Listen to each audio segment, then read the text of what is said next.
Case in point with Senator Marcoleta, kung ang lahat ng tumulong sa kanya kakasuhan, I would think more than 500 people will have cases. Bakit? Hindi naman kaila sa marami, si Senator Marcoleta ay tinulungan ng marami. Dito lang sa Metro Manila, pag nakita niyo yung mga poster nila katabi si Senator Marcoleta. Ang dami niyan, all over the Philippines. At yan, yung pinipilit nila na gawing plunder, susundan ko, papatulang ko yung ginagawa nila. Kunin nila lahat ng sose ng senador.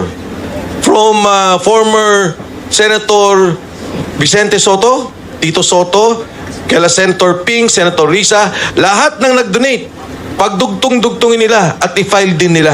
Dahil it was as simple as that. Pinipilit lang nila dahil gusto nilang tumahimik ako at tumahimik si Dante Marcoleta.